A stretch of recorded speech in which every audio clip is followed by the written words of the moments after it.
Hello guys, this is Rafsan Chorba and today's video is very interesting because আমি শুনছি বাংলাদেশে অনেক divorce rate বাড়ছে। প্রত্যেক 100 জনের মধ্যে 800 মানুষের ডিভোর্স হয়েছে। আমার এখানে একটা ঝালমুড়ি করে যেটার নাম হচ্ছে ব্রেকআপ ঝালমুড়ি। ব্রেকআপ মুড়ি আছে, যন্ত্রণা আছে, চোখের পানি আছে, চেহারা লাল আছে। মামার কি ব্রেকআপের কোনো কাহিনী আছে? মামা একসময় ব্যথা পায় ব্রেকআপ করছিল, তো এই জন্য ব্রেকআপটা সে ঘৃণা করে। আমি আমার একটা ব্রেকআপ ঝালমুড়ি দেন না। ব্রেকআপ ঝালমুড়িতে কি কি থাকে? 70টা বোম্বে মরিচ। সত্যি?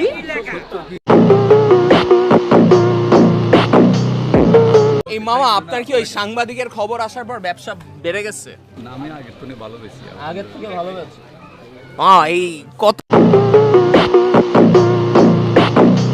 ব্রেকআপ খাইছেন? হ্যাঁ, খাইছিলাম। কেন খাইছিলাম, ভালো লাগে এটা লেগে খাইছিলাম। আপনার কি ছেকা মেকা কোনো কাহিনী না। আছে? আপনি ছেকা দেন? না, আপনি ছেকা খান? আমি তো প্রেমই করি না। আপনার তুমি লাল হয়ে যাইতেছো কেন? খারাপ না। না, তার কষ্টের সামনে এটা কোনো কষ্টই না। তার কষ্টের সামনে এটা কোনো কষ্টই না ভাই, আসলে ওই কষ্টটা আরো বেশি।